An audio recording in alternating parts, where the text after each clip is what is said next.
tayo. Kasi kapag ka nandoon ka, hindi mawawala yung picture taking. Yes, oo. Diba? Alam mo yung iba nga, May hawak ka na, nagpipicture pa rin sila, di ba? yung iba nga, marami ako napapanood din na nakapost sa social media, hindi lang napagbigyan kung ano na ng version na ginagawa. sanay na sanay Kasi ako di ba dyan sa ako naman, ganyan. Wamos, hindi naman tayo celebrity. Nagpapasalamat tayo dahil ang daming sumusuporta sa akin. Yung iba Oo. talaga, hindi natin makakailan ng galing pa sa isang lugar, nag-effort para magpa-picture.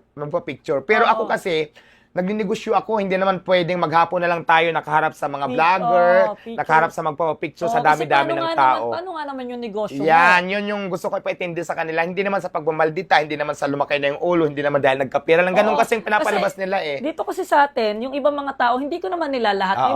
May mga ibang tao talaga na ganun sila, ang mindset nila Mag-isip, ganun. oo. Sabihin nila, yumabang na to, Yumabang na tama. nakilala lang, ang yabang na, magpapapicture lang ako, hindi na makapagpapicture. Oo. Diba? Mahirap ako, experience na ako sa ganun. Kumakain nga lang ako pinipicturean pa ako, Diba? tapos sasabihin lang namin na wait lang po, tapusin na namin pagkain. Sasabihan kami na ang sungit na namin. Diba? Parang, ang sakit Yung mga naman ganun. ng ganun. Yun lang naman yung gusto natin ipaintindi sa kanila. Ito na nga, di ba, tulog na nga ako kasi di ba, maghapon, magdamag. Alam mo yung katutulog-tulog mo lang, ilang oras na lang yung itutulog mo sana. Kakatuking ka pa, pag hindi ka nagbukas, magagalit. Mga ganun yung experience.